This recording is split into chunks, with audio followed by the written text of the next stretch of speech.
अखिया बकारी कारी गलिया गुलाबी मटक मटक कहवा चलेलू तू छाबी। अरे का आइटम बो खमसिन उमरिया बचाल बनवा घूमतानी लेके सबके दिलावा के चाबी। अकेला में मिलने को मैं बेताब हूँ। जल जाएगा मैं तो पूरी आग हूँ। महंगी शराब हूँ मैं, महंगी शराब हूँ, महंगी शराब हूँ मैं, महंगी शराब हूँ। मिलेगा क्या?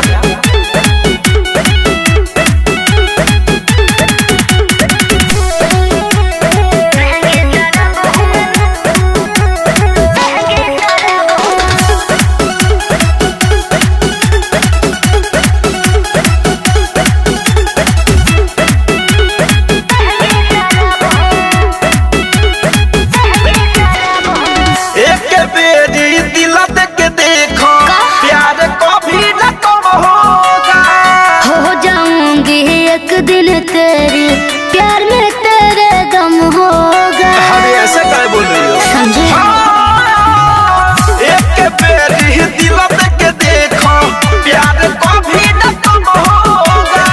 हो जाऊंगी एक दिन तेरी प्यार में तेरे दम होगा। भाई भाई तू है तो मैं घर का अपने नवाब हूँ। जल जाएगा मैं तो पूरी आग हूँ।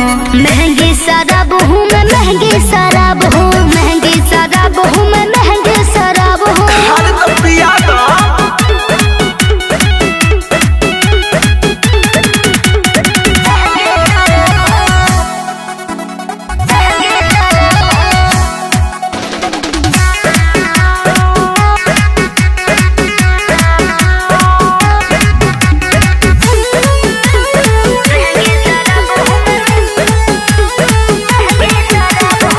जब से देखा तुझको मैंने दिल का मेरा चैन गया।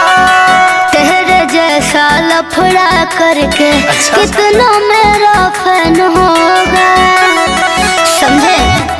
हो जब से देखा धनंजय पिंटू दिल का जब से चैन गया। तेरे जैसा लफड़ा करके कितना मेरा फैन होगा।